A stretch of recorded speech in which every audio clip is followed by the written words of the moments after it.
루디아는요, 헬라어 이름인데요. 생산이란 뜻입니다. 여자 이름 치고는 좀 이상하죠? 네, 그죠? 루디아, 이렇게 빛나다, 말이면 초롱초롱하다, 이래야 될 것 같은데, 생산이란 뜻입니다. 이 루디아는 이 두아디라 성의 여인입니다. 이 빌립보에 와서 자기 고향을 떠나서 빌립보라는 동네에 와서 자주색 옷감 장사를 했습니다. 이 아시아 지역, 소아시아 지역에 두아디아 성이 있었거든요. 거기에 살다가 바다 건너서 마게도냐, 특별히 이 빌립보, 이 약간 유럽에 있는 이 마게도냐로 옮겨와서 자주색 옷감 장사를 했습니다. 두아디라는 요한계시록에 나오는 7교회 중에 하나죠. 에서보두 사디아 할 때, 에베소, 서머나 하고 할 때, 에서보두 할 때, 버가모 두아디라 할 때, 그 두아디라입니다. 어떤 학자는 루디아가 두아디아 교회를 세우는데 크게 영향을 주었을 것이라고도 합니다. 당시 루디아는 과거 루디아 왕국에 속해 있었습니다. 두아디라라는 이 성은 과거에 루디아라는 왕국에 있는 도시였어요. 그래서 루디아 왕국 때부터 이 두아디라는 염색으로 유명했습니다. 자주색 물감은 이 두아디라 호수에 있는 조개에서 나오는 투명하고 하얀 분비물, 그 분비물로 이 물감을 만들었어요. 그리고 그 물감으로 옷을 이렇게 자주색, 이 빨간색으로 이렇게 물들이게 한 것이죠. 근데 그 염색을 하면 영원히 이렇게, 영원이라는 표현은 그렇고 그냥 하여튼 물이 날지 않는 거죠. 계속 그 색을 유지하는 거예요. 그러다 보니까 이 자주색 옷감은 그리스와 로마에서 굉장히 인기가 있었습니다. 이 루디아는 이 두아디라를 떠나서 유럽의 마게도냐에 있는 빌립보로 이사를 했습니다. 그곳에서 염색업을, 그죠, 자기 고향에서 하던 일을 그대로 이어서 하게 된 거죠. 그래서 빌립보에 정착한 루디아는 뜻밖의 만남을 통해서 자신의 생애가 완전히 변화되는 체험을 하게 됩니다. 이 루디아의 이야기는 사도행전에서 사도 바울이 2차 선교 여행 중에 등장하게 되는데요. 2차 선교 여행의 목적은 1차로 이렇게 선교 여행을 했던 그곳을 다시 돌아보면서 교회를 이렇게 좀 세우려는 그런 목적이었습니다. 그런데 처음 그런 의도와 의도와 달리 바울과 함께한 이 동역자들 실라와 디모데와 누가는 이 성령님의 음성을 듣게 되죠. 드로아로 가라라는 성령님의 인도를 받습니다. 우리가 사역을 하는 게 그런 것 같아요. 사역을 하다 보면 내 의도하는 계획과 또 하나님이 인도하시는 뜻은 다를 때가 있죠. 또 성령께서 이끌어 가실 때가 있는데 사도 바울이 그랬다는 겁니다. 성령님의 말씀을 듣기 전까지 오랫동안 모든 사역의 문이 닫혀 있었어요. 이상하게 좀 계속해서 이렇게 자기가 전교했던 지역을 돌아다니면서 이렇게 하려고 하는데, 이 아시아 지역을 돌아가면서 하려고 하는데 잘 안 돼요. 자꾸 길이 막히는 거죠. 그때 성령님께서 말씀하시는 거예요. 16장 6절로 8절에 보면 성령이 아시아에서 말씀을 전하지 못하게 하시거늘 그들이 부르기아와 갈라디아 땅으로 다녀가 무시아 앞에 이르러 비두니아로 가고자 애쓰되, 그러니까 막 이곳이 안 되니까 저것도 가보고 저곳에 가서 또 안 되니까 또 이것도 가보고 막 여기저기를 막 돌아다닌 거예요. 근데 계속 복음의 문이 막히고 사역이 펼쳐지지 않는 거예요. 그래서 애쓰되 예수의 영이 허락하지 아니하시는지라 막으셨다는 거죠. 그래서 무시아를 지나 드로아로 내려갔습니다. 소위 말하는 바울의 마게도냐 환상, 그죠? 마게도냐로 건너와서 우리를 도우라라는 그 말씀에 그가 순종하게 됐지요. 사도 바울 일행은 드로아에서 배를 타고 곧장 이 사모드라게로 갔다가 다음날 네아폴리를 거쳐서 로마 식민지이자 마게도냐 지역의 첫 번째 관문 도시였던 이 큰 성읍이었던 빌립보에 도착하게 됩니다. 이 바울과 그의 일행은 여느 때처럼 항상 이 새로운 성읍에 도착하게 되면 그들이 하는 일이 뭐냐면 유대인이 어디 모여있나 찾으러 가는 거예요. 유대인들이 모인 곳이 회당이죠. 그래서 안식일을 기다렸다가 이 회당이 어디 있나를 찾아봅니다. 그리고 그 회당에 가서 사람들과 함께 나누면서 구약의 성경 말씀을 좀 가져오시오 해가지고 그 말씀을 읽어주고 그 말씀을 통해서 구약에 나타나는 이 이야기가 바로 우리에게 일어났습니다. 그분이 바로 예수 그리스도입니다. 라고 하면서 예수 그리스도와 복음을 구약 성경을 통해서 전하는 일을 이 사도 바울이 전도의 시작으로 했던 거예요. 그래서 먼저 생면 모르는 사람들에게 한 게 아니라 유대인들에게 먼저 복음을 전하는 일을 하기 위해서 회당을 찾았어요. 그런데 이 빌립보에 가서도 회당을 찾게 되죠. 그런데 회당이 없어요. 회당이 없다는 말은 무슨 말입니까? 유대인들이 별로 없다는 말이죠. 이 회당이 만들어지려면 최소 남자 유대인 10명이 있어야 돼요. 근데 그러니까 이 빌립보에는 남자 유대인이 10명이 없다라는 거예요. 그러니까 아주 유대인들이 좀 적었던 그런 도시였던 것 같습니다. 그래서 이 바울은 그렇다면 유대인들이 어디에 모여 있을까를 생각했죠. 실제로 이 바벨론의 포로로 잡혀갔을 때 여러분 에스겔서를 우리가 보면 그 그발강 강가에서 그들이 유대인들이 모여 있었던 적이 있거든요. 그래서 유대인들이 이렇게 회당이 없으면 이 강가에 모여가지고 그곳에서 하나님을 예배하든지 또 성경 말씀을 읽고 나눈다든지 이런 모임들을 가졌어요. 그래서 이 사도 바울이 하나님을 경외하는 사람을 찾아서 또 강가로 가게 되는 거죠. 16장 13절이 바로 그 내용이에요. 한번 읽어봅시다. 시작. 안식일에 우리가 기도할 곳이 있을까 하여 문밖 강가에 나가 거기 앉아서 모인 여자들에게 말하는데, 거기 가니까 여자들이 있는 거예요. 남자들은 없는데 항상 여자들이 은혜가 넘쳐요. 여자 인기 얻으려고 제가 이렇게 말을 하고 있습니다. 여자분들이 인기가. 바울 일행은 이 강가에 모인 여인들밖에 찾을 수가 없었습니다. 여인들은 강가에 모여서 구약 성경을 읽고 기도하고 있었습니다. 하지만 그들에게 구약 성경을 가르쳐 주는 사람이 없었지요. 그곳에 있던 여인들은 이 바울이 당신들 읽는 거 이해됩니까? 하면서 구약 성경을 막 가르쳐 주니까 너무너무 좋고 행복한 거죠. 그 여인 중에 루디아가 있었다는 겁니다. 14절 말씀을 보세요. 또 읽어봅시다. 시작. 두라디아시에 있는 자주세곡감 장사로서 하나님을 섬기는 루디아라 하는 한 여자가 말을 듣고 있을 때 주께서 그 마음을 열어 바울의 말을 따르게 하신지라. 루디아는 하나님을 섬기는 사람이라고 합니다. 이 하나님을 섬기는 사람이라고 되어 있는데 다른 성경에는 하나님을 경외하는 사람, 즉 하나님 믿는 사람이란 말이죠.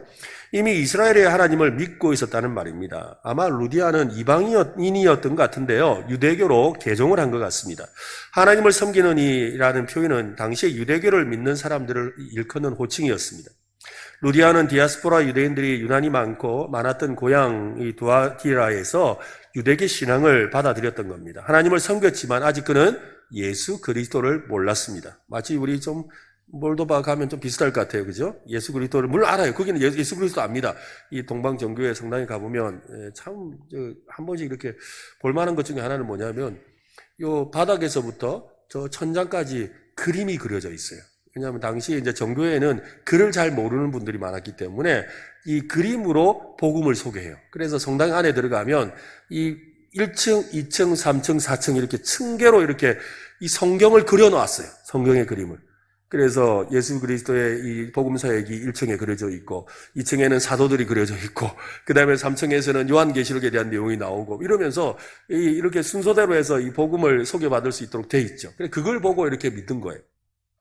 어찌됐건 이 예수 그리스도의 복음에 대해서 그들이 듣게 되었지요. 이 말을 듣고 나서 그들은 어떻게 합니까? 하나님을 믿고 예수 그리스도를 믿는 기회가 된 것입니다. 그래서 예수 그리스도를 통해 주시는 구원에 대한 복음을 듣고 그는 그 자리에서 세례를 받습니다. 그리고 마음문을 열어서 예수님을 영접하게 되었지요. 루디아는 믿음으로 구원을 받은 겁니다. 예수 그리스도를 믿고 새 사람이 되었습니다. 그 증거인 세례를 마다할 이유가 없었지요. 바울이 전하는 복음을 듣고 루디아와 모든 집이 세례를 받습니다. 루디아는 이 마게도냐 지역에서 최초로 세례받은 사람이 되었습니다. 여러분, 주 예수를 믿으라 그래야면 너와 내 집이 구원을 받으리라 라는 말씀이 어디에 나올까요? 사도행전에 나오거든요. 네. 그러면 어느 성에서 했던 말일까요? 눈치 빠른 사람은 압니다. 빌자로 시작하는데요. 맞아요. 빌립보에서 했던 말이죠. 네, 여러분, 이 사도 바울이, 그죠? 이 빌립보에서 감옥에 갇히게 된 일이 있었어요. 근데 감옥에 갇혀 있을 때, 이 바울과 실라가 빌립보 감옥에 하면서 찬송을 막 부르잖아요. 낮에 엄청 맞아가 아픈데도. 그런데 밤새 슬퍼하고 괴로워하지 않고 하나님을 찬송하고 있을 때 어떤 일이 생겨요? 막 땅이 흔들리면서 옥토가 흔들리고 그러면서 손과 발에 있던 착고가 다 풀려지는 역사가 일어났어요. 그런데 이 사도 바울과 실라가 도망을 안 가죠. 가만히 있는 거예요. 그런데 이 제수들이 옥문이 다 열린 걸 보고 이 간수가 어떻게 돼요? 아유, 다 도망갔구나. 나 큰일 났다. 어쩌면 좋아하고 자결하려고 할 때 잠깐! 우리 여기 있습니다! 그랬잖아요. 그죠? 그래서 이 일이 당신들을 통해 일어난 일이구나 알고는 그가 어찌하면 구원을 받겠습니까? 할 때 이 사도 바울이 한 말이죠. 주 예수를 믿어라. 그리하면 너와 내 집이 구원을 받으리라. 여러분, 이 말씀은 진리입니다. 그래서 그 말씀 듣고 어떻게 해요? 간수가 자기 집에 이 바울을 데려가서 자기 식구들을 다 예수 믿게 하지요. 그런 일이 일어났던 겁니다. 그처럼 이 루디아도 자기만 예수 믿은 것이 아니라 자기의 가족들도 다 예수 믿고 세례받게 했던 것이지요. 구원은 언제나 한 개인으로 시작해서 가정에 속한 모든 사람에게 이릅니다. 그러니까 여러분, 내가 예수 믿었으면 우리 가족 다 예수 믿습니다. 좀 시원찮은데요? 네. 오늘 가정의 달입니다. 다시, 내가 예수 믿으면 우리 가족 다 예수 믿습니다. 이를 위해 나를 부르셨습니다. 여러분, 이거 믿어야 돼요, 여러분. 네. 너무 걱정하지 마세요. 곧 예수 믿게 돼 있으니까. 이 믿음을 가지시기를 바랍니다. 루디아는 이 바울 일행을 자기 집으로 초대를 하지요. 15절 말씀도 읽어볼까요? 같이 시작. 그와 그 집이 다 세례를 받고 우리에게 청하여 이르되 만일 나를 주 믿는 자로 알거든 내 집에 들어와 유하라 하고 강권하여 머물게 하니라. 아마도 루디아라는 이름은 아까 루디아 뜻이 뭐라 했습니까? 생산. 좀 이름이 거시기 하잖아요. 그죠? 뜻이. 아마도 이제 학자들에 의하면 이 루디아라는 이름은 루디아의 본명이 아니라고 이야기를 해요. 우리말로 하면 뭐냐면 밀양댁, 경산댁 이처럼 루디아댁이에요. 루디아댁. 아까 루디아 왕국이라 그랬잖아요. 그죠? 그러니까 그 루디아 동네에서 온 여자 이런 의미로 루디아라고. 그래서 아마 밀양댁, 뭐 경산댁 이렇게 부르던 그게 아마 이름처럼 된 것 같아요. 자주색 옷감 장사를 하면서 사람들에게 그렇게 부른 거죠. 아, 이거 밀양댁 이러면서 그렇게 불렀던 것처럼 루디아라고 그렇게 불렀던 사업상의 이름인 것 같습니다. 자주색 옷감은 귀족들을 위한 것이죠. 아주 값비싼 직물입니다. 그래서 우리는 지금 이제 여기 다 마루가 이렇게 나무색으로 되어 있지만 우리 옛날 우리 예배당 생각하면 여기 카페트 깔려 있었잖아요. 카페트 무슨 색? 빨간색, 자주색. 요게 이제 그 왕을 뜻하고 그 다음에 귀족을 뜻하거든요. 그래서 아주 고상한 자주색. 이 옷감을 파는 장사죠. 그러니까 소위 말하면 오늘날 치면 무슨 사장? 부티크 사장님. 부티크 사장님. 그러니까 소위 고관 대작들이 찾아오시는 이런 부티크 사장님인 거예요. 빌립보에서 아주 잘 나가는 여성 사업가였죠. 루디아의 집은 그러니까 상당히 부자였다, 가난했다. 부자였다는 거죠. 루디아는 세례를 받고 나서 이 바울 유행과 지속적으로 관계를 맺고 복음 전파에 협력합니다. 루디아의 저택은 선교사들과 빌립보 지역의 이 교회를 위한 공간이 되었던 겁니다. 그러니까 빌립보의 첫 번째 교회가 누구 집이다? 루디아의 집이다. 루디아의 집이었다는 거죠. 루디아는 바울의 선교사에게 훌륭한 후원자요 동력자가 되었습니다. 맞습니다. 이것이 진정으로 복음으로 은혜를 입은 사람의 모습이죠. 복음의 은혜를 아는 사람은 복음을 위한 일꾼들과 가까이 지냅니다. 그들과 함께 교제하고 더 깊은 것을 배우려고 하지요. 성도는 목회자를 가까이 해야 합니다. 여러분 저 멀리 하지 마세요. 네, 가까이 해야 돼요. 목회자와 가까이 지내는 것은 성도가 더욱 풍성한 은혜를 누리고 경험하는 비결이지요. 그래서 일부러 루디아가 바울 일행을 자기 집에 모시는 거예요. 왜? 가서 밥도 이렇게 대접도 하지만 뭐예요? 밥 먹이고 더 많은 거 뺏으려고 그러는 거지. 그죠? 바울 안에 있는 진리의 말씀, 은혜의 말씀들을 다 받아 먹으려고. 그래서 밥 조금 주고 많이 받아 먹으려고 하는 거예요. 네, 여러분 그런 욕심을 좀 가지시길 바랍니다. 그죠? 네, 그런 욕심이고 이 루디아가 그런 마음이 있었던 거죠. 주의 복음을 전하는 선교사를 가까이 하는 것은 하나님의 복을 받는 비결이에요. 오늘날도 많은 선교사님들을 후원하고 또한 또 선교사님 오시면 자기 집을 내어서 이렇게 지내도록 해드리는 이런 일들이 참 많죠. 앞으로 우리 교회도 그런 사역들이 좀 많이 좀 펼쳐지면 좋겠다 생각합니다. 이런 여러 가지 일을 통해서 결국 누가 복 받아요? 내가 복 받는 겁니다. 여러분 복 받으시기를 바랍니다. 루디아는 바울에게 말했습니다. 나를 주 믿는 자로 알거든 내 집에 들어와 유하라. 심지어 강권하여 자기 집에 머물게 했어요. 강권했다는 말은 뭐예요? 괜찮다 하는데 억지로 들어오라 했던 거죠. 루디아는 하나님의 일꾼들을 성심껏 대접했습니다. 고대 사회에서 그리스도인의 환대와 대접은 아주 중요합니다. 당시의 여관은 그리스도인들이 묵기에 적합하지 않았습니다. 그곳은 되게 더럽고 안전하지 않고 비싸고 때로는 이 매춘행위가 행해지는 그런 곳이었습니다. 당시 그리스도인들은 여행객을 자기 집에 초대해서 따뜻하게 대접하고 거룩한 교제를 나누는 것을 미덕으로 여겼지요. 성경은 모든 신자가 대접하기를 힘써야 한다고 합니다. 히브리서 13장에 보면 형제 사랑하기를 계속하고 손님 대접하기를 잊지 말라. 이로써 부지 중에 천사들을 대접한 이들이 있었느니라. 로마서 12장에는 성도들의 쓸 것을 공급하여 손 대접하기를 힘쓰라. 갈라디아서 6장 6절에는 가르침을 받는 자는 말씀을 가르치는 자와 모든 좋은 것을 함께 하라. 여러분, 가르침을 주는 이 선교사님들 또 우리 목회자들 여러분 잘 섬기시기를 바랍니다. 네, 그게 성경이 말씀하는 바예요. 루디아가 바울과 그의 동역자들에게 정성스럽게 대접을 한 것은 이 그녀의 새로운 믿음이 순종하는 믿음이었다는 걸 보여주지요. 바울과 실라는 빌립보에서 복음을 전하다가 따라다니며 괴롭히는 귀신 들린 여종 하나를 고쳐주었습니다. 하도 시끄럽게 하니까, 하도 귀찮게 하니까 어쩔 수 없이 고쳐주기 싫은데 너무 괴롭게 하니까 어쩔 수 없이 고쳐주었어요. 근데 그 일 때문에 화를 당했죠. 관리에게 끌려가서 옷을 벗기고 매를 맞고 옥에 갇혔습니다. 다음날 바울은 로마인으로서 재판도 없이 때리고 옥에 가둔 곳을 항해했습니다. 관리가 와서 이 빌립보 성의 관리가 와서 빌립보 성을 떠나기를 간곡히 부탁하지요. 바울과 실라는 옥에서 나와서 어디로 갔을까요? 루디아의 집에 갔어요. 그가 자기가 있던 곳이니까 그 루디아의 집으로 갔죠. 여러분 지금 루디아의 집에 갔을 때 어떤 모습으로 갔을 것 같습니까? 전날 엄청 맞았다니까요. 등이 완전 피투성이가 되고 엉망진창이죠. 그런 몸으로 지금 루디아의 집에 간 거예요. 가서 뭐 하겠어요? 루디아가 지극정성으로 돌봐준 거죠. 네, 지극정성으로 돌봐주는 거예요. 그리고 몸이 회복되고 나서 신자들을 만나서 격려하고 빌립보를 떠나서 데살로니가로 떠나게 됩니다. 바울은 빌립보 교회에 오랜 기간 머물지는 않았습니다. 반대자들에 의해 급하게 데살로니가로 이동해야 했지요. 하지만 빌립보 교회는 아주 견고하게 세워졌고 훗날 바울은 이 빌립보 교회에 편지를 보내잖아요. 무슨 편지? 빌립보서를 보내잖아요. 그러면서 이 빌립보 교회를 칭찬해요. 빌립보서 1장 3절로 7절에 보면 내가 너희를 생각할 때마다 나의 하나님께 감사하며, 사도 바울이 오래 있지 않았거든요.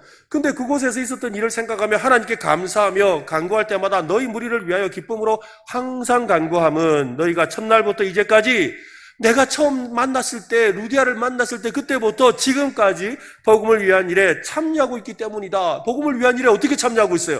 선교사를 대접하고 선교사를 후원하고 또 많은 전도자들에게 은혜를 받고 그것을 나누고 하는 일을 계속 해왔다는 거예요. 너희 안에서 착한 일을 시작하신 이가 복음의 사역의 그 시작을 하신 이가 그리스도 예수의 날까지 이루실 줄을 우리는 확신하노라. 내가 너희 무리를 위하여 이와 같이 생각하는 것이 마땅하니 이는 너희가 내 마음에 있으며. 그죠? 사도 바울이 왜 자기 빌립보 성도들이 마음에 있을까요? 그가 지극정성으로 섬겼단 말이에요. 그걸 기억하는 거예요. 그래서 사도 바울이 늘 기도한다는 거예요. 나의 매임과 복음의 변명과 확정함에 너희가 다 나와 함께 은혜에 참여하는 자가 됨이라. 그죠? 여러분, 우리가 나가서 선교하든 또 뒤에서 기도하며 또 물질로 선교하든 우리는 함께 참여하는 자가 되는 거예요. 오늘 그 참여하는 일에 힘쓰시기를 바랍니다. 첫날부터 이제까지 복음을 위한 일에 참여하고 있다라고 했어요. 루디아는 복음을 위한 일에 참여하는 여인이었습니다. 하나님은 루디아와 같은 사람을 찾고 계시지요. 하나님 나라의 복음을 위한 일꾼을 찾고 계신다는 거예요. 루디아와 같은 사람을 찾고 있습니다. 하나님은 하나님의 일꾼들이 루디아와 같은 사람을 통해 하나님의 도움을 경험하기를 원하시지요. 루디아는 뜻밖의 사람입니다. 하나님께서 엘리야에게 그리 시내가에서 까마귀를 보내서 먹게 하신 것처럼 뜻밖의 만난 여인이었는데 그 여인이 빌립보 지역에서 그렇게 선교하는 일에 크게 힘이 되는 그런 여인을 만난 거죠. 수넴 여인의 집에서 매일 기적을 경험하며 가뭄의 시간을 보내게 한 것처럼 이 루디아는 수넴 여인처럼 그렇게 하나님의 도움을 받게 하는 사람이었어요. 하나님의 일을 하는 사람에게 하나님은 루디아와 같은 사람을 보내주시는 거죠. 오늘 여러분이 다 루디아가 되었으면 좋겠습니다. 꼭 되시기를 바랍니다. 빌립보서를 가만히 읽어보면 루디아에 관한 이야기가 나오지 않아요. 제가 이 루디아의 흔적을 찾고 싶어가지고 막 루디아 하면서 막 이 성경 곳곳을 찾아봤는데 루디아에 대한 이야기가 안 나와요. 이 정도의 여인이라면 그죠? 거의 교회를 설립자 아닙니까? 설립자. 빌립보 교회 설립자인데 이 정도 되면 어디 이름이 다 루디아 이렇게 나올 것 같은데 빌립보서 아무리 찾아봐도 안 나와요. 하지만 루디아의 섬김과 헌신의 흔적은 그대로 남아서 교회의 전통이 되어 있는 걸 보게 되죠. 빌립보서 4장 14절부터 보면요. 그러나 너희가 내 괴로움에 함께 참여하였으니 잘하였도다. 그죠? 빌립보 사람들아 너희도 알거니와 복음의 시초에 내가 마게도나를 떠날 때 주고받은 내 일에 참여한 교회가 너희 외에 아무도 없었느니라. 그러니까 이 복음의 사역에 빌립보 교회가 열심히 참여했다는 거예요. 데살로니가에 있을 때에도 너희가 한 번뿐 아니라 두 번이나 나에 있을 것을 보냈다. 이거 데살로니가에 있는데 지금 급하게 데살로니가에 갔다고요. 가서 그게 오래 있지도 못했거든요. 그랬는데 이 빌립보에 있는 성도들이 뭘 모아서 이렇게 보냈대요. 여러분, 빌립보에 있는 성도라고 해봤자 지금 누가 주예요? 루디아. 그죠? 루디아가 주잖아요. 그러니까 루디아가 보낸 거예요, 여러분. 아, 그렇게 했어요? 루디가 보내지 누가 보내겠어요, 지금. 데살로니가에 지금 급하게 갔는데 그 교인이 몇 사람 있다고. 루디아가 한 거예요, 루디아가. 내가 선물을 구함이 아니요 오직 너에게 유익하도록 풍성한 열매를 구함이라. 내게는 모든 것이 있고 또 풍부한지라 에바브로디도 편에 너희가 준 것을 받음으로. 근데 그 전통이 어떻게 됐다는 거예요? 계속 있어서 나중에는 바울이 힘들다는 소식을 듣고 에바브로디도를 보내가지고 바울을 도와주었다는 거죠. 준 것을 받음으로 내가 풍족하니 이는 받으실 만한 향기로운 제물이요 하나님을 기쁘시게 하는 것이라. 나의 하나님이 그리스도 예수 안에서 영광 가운데 그 풍성한 대로 너희 모든 쓸 것을 채우시리라. 하나님의 일을 할 때 루디아와 같은 뜻밖의 귀인이 필요합니다. 주의 일꾼을 섬기는 루디아와 같은 사람이 필요하지요. 하나님은 선한 마음을 루디아에게 주시고 자기 것으로 하나님의 일꾼을 섬기고 또 하나님 나라의 선교에 동참하도록 하십니다. 교회에는 루디아와 같은 성도가 많아야 합니다. 여러분, 다 루디아 되시기를 바랍니다. 옆 사람에게 말씀하세요. 루디아 되거라. 네, 그죠? 나는 안 해도 되니까, 옆 사람에게. 그죠? 다시 한 번 더, 루디아 되세요. 네, 그죠? 네, 교회는 이 루디아와 같은 성도가 많아야 돼요. 하나님 나라의 복음을 전하는데 사도 바울과 같은 그런 이 목회자와 선교사만 필요한 게 아닙니다. 루디아처럼 그분들을 돕고 후원하는 사람도 필요합니다. 우리 교회가 이 루디아와 같은 성도들이 넘쳐나는 빌립보 교회가 되었으면 좋겠습니다. 하나님의 영광스러운 사역에 힘있게 동참하고 섬기는 여러분 되시기를 예수님의 이름으로 축원합니다.